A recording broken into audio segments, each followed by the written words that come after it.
Thank you so much. It's so nice to see Clemence. It's such a weird place to catch up with your friends. But if you don't mind, can we have just 5 minutes to just catch up? Il dit, je m'excuse, il me faut juste 5 minutes pour rattraper avec Clémence. Après, je fais mon discours, promis. No, thank you so much for having me at your wonderful festival and for this incredible honor. I want to really thank my friend and colleague Clemence Posey, who is the most brilliant actress in multiple languages. I also want to acknowledge Felix Moati from Resistance, who is here chaperoning me around and giving me beer, and also one of my best friends. And of course, I want to thank the director of this amazing festival, Bruno Bard, and the mayor of this lovely city, Philippe Augier, for having me here. When I heard I would be receiving this honor, I was so surprised and touched. Having a career in the arts is very unpredictable, and you always feel like your career is about to end. And getting an award like this makes me feel like, there's a little more gas left in the tank. But I'm a pessimist by nature, so when I heard that in addition to this talent award, they would also be showing several movies of mine, I assumed that they knew my career was in fact ending, and that this was some sort of life retrospective before I wither away into obscurity. In fact, I've always actually thought it was a bad sign when they show several movies of an actor somewhere. It's like getting an honorary degree from a university or a lifetime achievement award. Beware, because life is never on the upswing when you're getting one of these things. I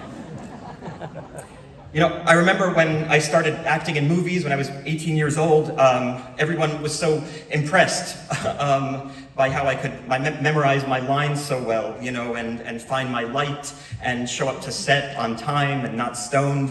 And, as I got older, these things were kind of just like expected of me. It was no longer impressive. So I started writing plays for off-Broadway, and I was young still, so it was super impressive. I wrote my first play when I was 23, and it starred Vanessa Redgrave, but 13 years later, and 4 plays later, it was no longer impressive for me to write a play. It was just something that many, many people who are in their 30s and living in New York City did every single day. And I realized recently, after making this movie, When You Finish Saving the World, that I'm just at a point in my life where nothing I do is ever going to seem youthfully impressive anymore. I'm at an age where any accomplishment I have will just be seen as something I'm expected to do to make a living for my family and to maintain some semblance of a career in the arts. And in an industry that seems to fawn over and celebrate the new, it can feel discouraging to just be in a place of trying to be continuously productive. It can be discouraging to feel like you'll never do anything that will truly be unexpected or impressive anymore. And I've been wrestling with this thought, how to keep being productive in an industry that feeds off of new energy and begs for fresh perspective. And I started thinking that maybe the answer is the same in every job, in every industry, in every life, which is that if you're doing something that you really like to do, the real achievement, the real accomplishment is just to be able to continue doing it. So thank you so much for having me here and for showing my previous movies. And if possible, I would love an appointment with maybe like a local doctor, just in case I am in fact dying soon. Jesse, thank you so much. Please come center stage.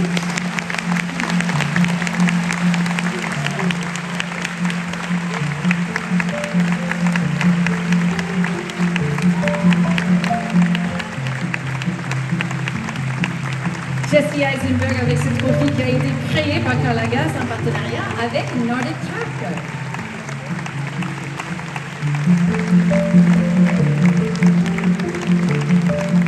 Okay, if the photographers are good, Jesse, wait, come back.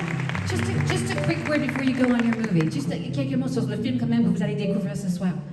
Clémence, stay, it's okay. Okay.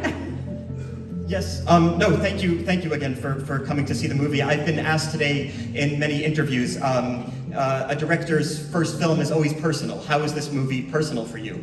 And I've been, kind of trying to answer it because it's not about my life, it's not about my job, but the movie that you're about to see is very personal because it's about these 2 people who are inside my head, The son, who Finn Wolfhard plays, is a singer-songwriter of pop music, and his mother runs a women's shelter, and she spends every day saving people's lives. And it's personal for me because I'm married to somebody who is a social activist and who spends every day saving people's lives. And I come home after being in the kind of popular entertainment that we just saw, and I can't reconcile the value of it as compared to the value of my wife's work. And I'm trying to reconcile this in my head, and this movie is essentially a very expensive therapy session.